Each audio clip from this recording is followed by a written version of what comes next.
Olá pessoal, bom dia, tudo bem? Hoje é 25 de dezembro de 2024, hoje é o quinto dia de 21 dias e a gente vai dar início ao que o Senhor tem pra gente, é uma meditação na palavra, é um devocional diário, né, nesses 21 dias. E aí, nós vamos iniciar hoje da Epístola de Paulo para Tito, que é a carta de Paulo a Tito. Vou iniciar com uma breve oração e no final a gente vai fazer outra para finalizar. Então, Senhor meu Deus, meu Pai, querido Senhor, venho te pedir que o Senhor nos oriente, nos dê sabedoria, nos guie, nos conduza a essa meditação.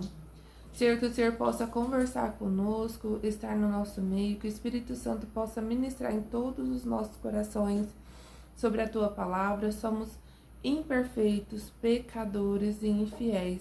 Mas o Senhor é fiel, o Senhor é digno de toda honra e glória e nos ajuda a ser melhor a cada dia. Em nome de Jesus eu te peço que o Senhor transforme e nos liberte. Amém. Pessoal, como eu já falei, né? Aqui é a carta de Paulo a Tito. Tito provavelmente poderia estar passando por algum problema com a igreja, ou não. A Bíblia não descreve isso, apenas fala que Paulo manda essa carta a Tito. E quem foi Tito? Tito foi um recém-convertido, não, eu vou falar recém porque ele era jovem, era um moço jovem, mas ele que conduzia a igreja de Tito. Ele que conduzia a igreja lá na cidade dele, ele era líder. Então Paulo escreve para ele e dá alguns conselhos de como ele deve agir, e também Paulo sente saudade, que no final ele vai escrever que se ele estiver andando lá, né, viajando pelo lado que Paulo estava, que era para ele ir até lá. Então, eu separei alguns tópicos, praticamente eu resumi, o versículo é muito pequeno, vocês vão encontrar em Tito mesmo, no versículo 3, sobre o que nós vamos falar. Ali tem umas são 3 capítulos, aí vocês dão uma lida lá também na Bíblia de vocês, tá bom? Então vamos iniciar. Pessoal, eu fiz umas anotações aqui, porque Paulo pede para Tito exortar, falar, corrigir as pessoas daquela cidade. Pelo visto, eles não eram tão desordeiros como em outras igrejas, né, outras cidades. Então, no primeiro ponto que eu anotei, e eu quero deixar claro aqui, Deus, através do sacrifício, né, através de Jesus, ele veio para redimir toda iniquidade, purificar um povo para si, de boas obras e zeloso. Tem como agradar a Deus sem obras? Não tem, porque tem um versículo que fala: a fé sem obras, ela é morta. Então não adianta eu crer em Deus se eu não faço a minha parte. Alguns falam que a parte é cuidar das viúvas, cuidar dos órfãos. Eu concordo com essa parte. E hoje, principalmente nesse futuro, nesse dia de hoje, desculpa, futuro não, na data de hoje, a gente percebe que existe muitas mães solteiras, por erro delas também, por erro dos pais, mas também a gente vê mulheres casadas que o marido divorcia e abandona com filhos. Para mim, essas mulheres também são órfãos, ou os filhos delas são órfãos e elas são as viúvas que devemos ajudar.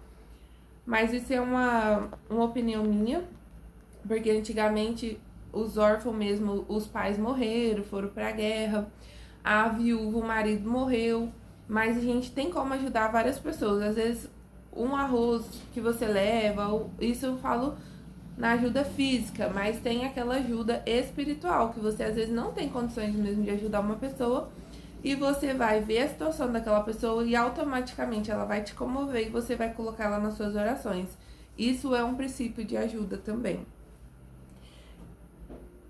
Isso foi o primeiro ponto. Então, nós precisamos ajudar uns aos outros. A palavra de Deus fala que nós devemos suportar uns aos outros. Então ali Deus Saulo e Deus vai ter um encontro, que na verdade Jesus Cristo vai falar com ele, né? E ele fala: Saulo, Saulo, por que me persegues? E Saulo fala: mas quem és tu, Senhor, né? E aí Jesus fala: eu sou Jesus Cristo, aquele que você persegue o meu povo. Isso é na minha linguagem, pessoal. Então, Deus pede ao improvável, que é Paulo, que ninguém nunca imaginou que Deus usaria como usou, porque assim, Paulo fez questão de pedir uma carta ali escrita, tipo, com todos os poderes que ele pudesse, para ir a Damasco, pegar o pessoal de Cristo, acorrentar homens e mulheres, não importa se tivesse criança. Ele não tinha esse negócio, se era mulher, se era criança, não importava. Sendo cristão, Paulo ia lá, amarrava tudo, jogava lá no poço, matava, e ele era desse jeito. E ele pede uma carta para ir até Damasco, né? Para fazer isso, e no caminho ele tem esse encontro com o Senhor. E o pessoal que estava em volta dele, né? Os soldados dele, assim que Saulo fica ali cego, cai ao chão, os soldados escutam a voz, mas não vê de onde vem, então eles ficam ali meio assustados. E Saulo recebe uma instrução de que era para ele ir, né, até onde ele tinha que ir, e ele foi. E Deus fala para ele que o servo Ananias vai até ele e vai orar por ele, e ele vai voltar a ver. Só que Deus é tão perfeito, gente, para que não fica um quebra-cabeça sem peça e que ninguém venha duvidar. Deus fala com Saulo e os soldados à volta escutam, mas não vê nada, só escuta. Depois Saulo vai para esse lugar, tipo um hotel lá, uma casa que ele vai estar, e Deus fala com Ananias e fala: Ananias, você vai lá orar por Saulo de Tarso. Tipo assim, eu imagino Ananias: vou nada. Esse homem mata crente, persegue crente e detona cristão e é mal, e eu vou lá orar por ele. Não vou. Já imaginei até Jonas fugindo de novo pra baleia engolir ele.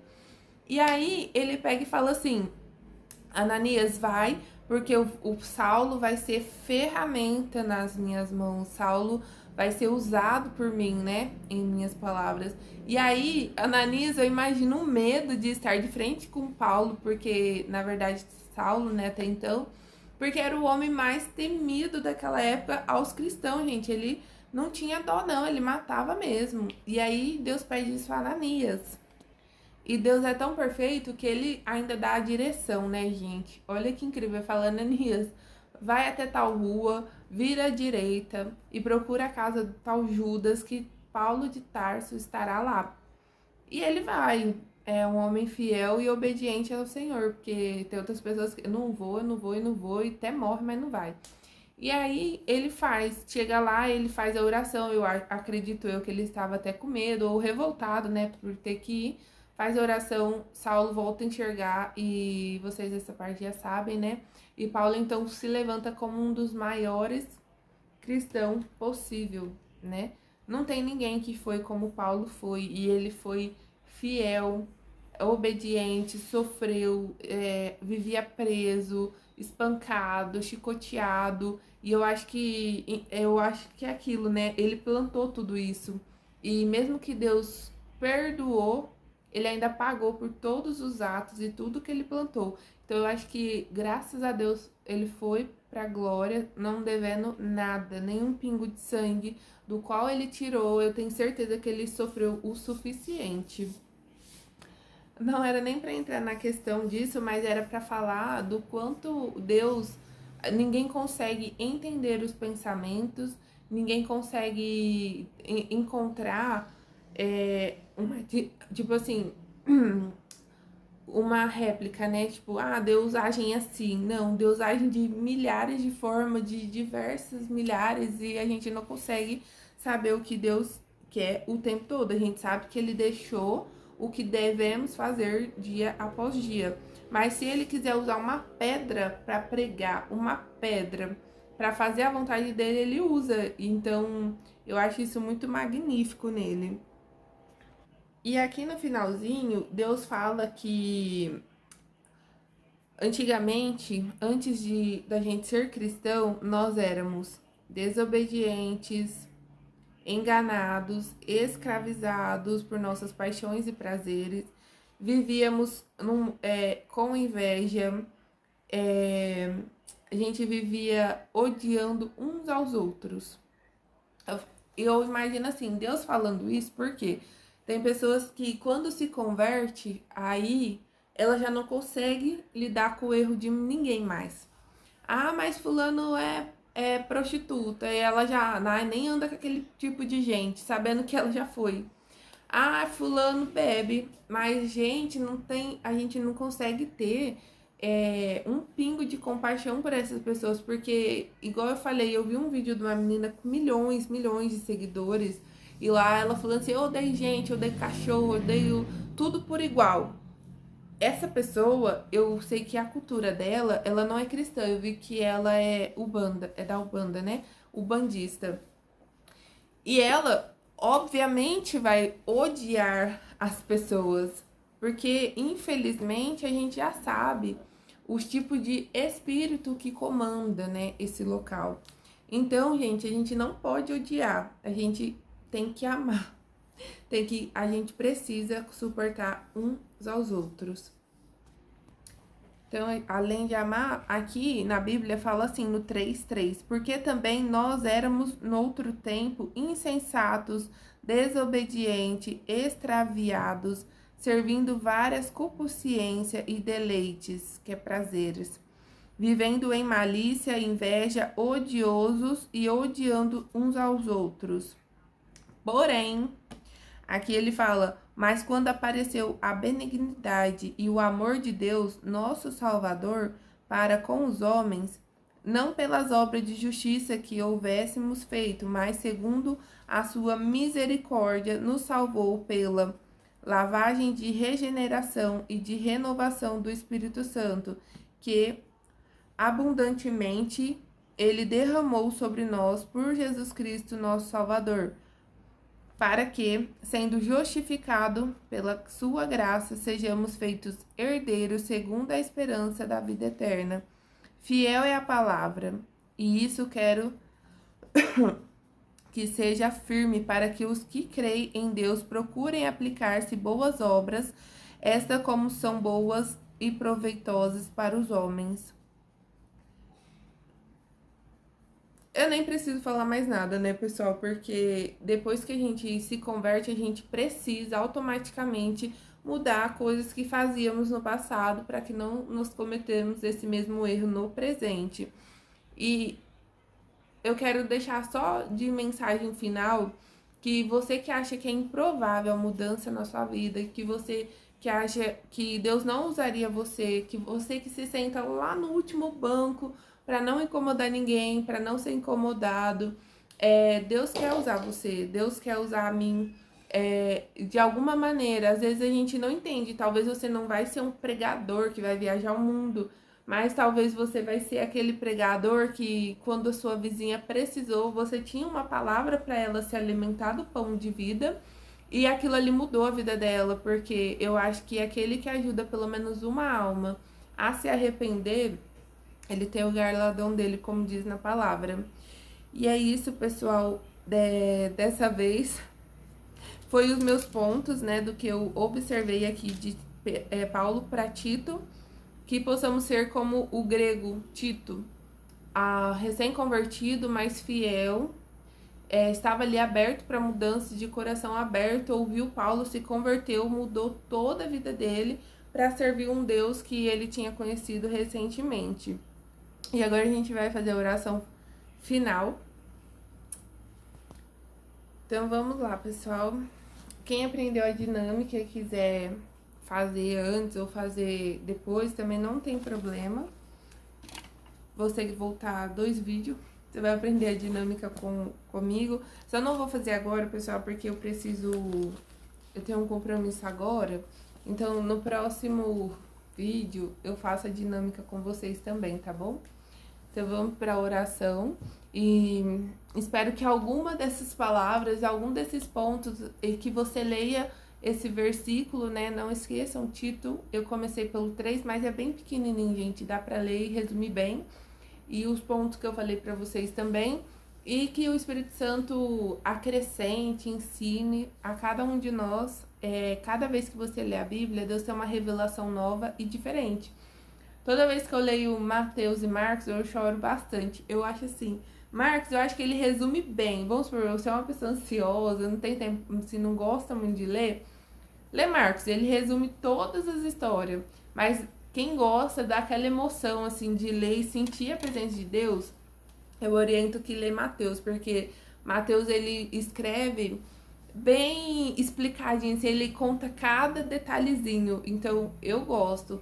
E cada vez que eu leio, eu me sinto como se eu estivesse lá, presente, e eu acho que todo mundo deveria, né? Algum tempo eu até parei, depois que a minha filha nasceu, eu dei uma parada, porque quando eu tô muito cansada, acabo dormindo junto com ela, e quando ela tá acordada, ou eu faço alguma coisinha, eu tenho que esperar alguém chegar pra mim poder fazer. Mas isso passa, não é uma reclamação, é só um adendo mesmo. E eu mesmo chamando minha atenção para que eu tenha que ler mais, aprender mais e estar na presença do Senhor. Até porque eu tenho 2 filhos, eu preciso dar exemplo para que eles não se percam no mundo e ainda Deus venha cobrar de mim. Porque todos nós sabemos que na palavra de Deus diz que os filhos nossos, nós daremos conta. Então, se o seu filho for se perdeu porque ele quis, mas ele tinha uma orientação, beleza, Deus vai te julgar por isso. Mas se você não deu orientação alguma aos seus filhos, você fez tudo de errado aos olhos do seu filho, você agrediu os seus filhos, Deus vai cuidar de você também. E eu acho que o julgamento de Deus, além de ser justo, eu acho que quando ele aplica também a vara da justiça, ninguém que aguenta. Mas enfim, pessoal, vamos lá. Senhor, meu Deus e meu Pai, Deus, quero te agradecer por mais um dia. Que o Senhor nos livra do acidente, a todos que vão pegar pista, estrada, vão andar de carro, de moto, de algum veículo, Senhor. Que o Senhor guarde nesse momento. Que o Senhor venha proteger, Senhor, dos homens alcoólatras, da bebida alcoólica, das drogas, Senhor. Que o Senhor venha libertar cada um que tenha contato com esse tipo de drogas. Senhor, venho te pedir também que o Senhor guarda cada família, cada filho, cada mãe, que o Senhor livre a mulher do homem mau, do homem sanguinário, Senhor, que não passe pelo teu caminho. Senhor, ajuda que nós possamos ver as pedras nos nossos caminhos, para que nós possamos não tropeçar, porque cada vez que nós tropeçamos é mais difícil de se levantar. Senhor, venho te pedir, Pai, o que eu preciso muito, obter paciência, Senhor. Que o Senhor possa me dar sabedoria para conduzir o meu lar e os meus filhos. Senhor, venho te agradecer pela vida de cada pessoa que está ouvindo nesse momento. Que o Senhor venha guardar e proteger, visitar cada alma que está no hospital agora, Senhor, sem saúde, que está com um tumor grave, que está com alguma doença autoimune, algo desenvolvido, Senhor, que não é de ti. Que o Senhor possa curar nesse momento, Senhor. Se tem alguém num presídio, foi preso injustamente, Senhor, aquieta esse coração, Senhor, leva a tua palavra. Que o Senhor possa fazer que o juiz julgue rápido e que ele seja inocentado para sair de um lugar como esse. Deus, eu te agradeço por tudo que tens feito por mim e pela minha vida. Em nome de Jesus, amém. Pessoal, esse foi o 5º dia de 21. Espero que o Senhor esteja conosco, que o Espírito Santo fale no seu coração, que Ele também me ensine. E obrigado por você que assistiu até agora. Tchau, muito obrigada, pessoal.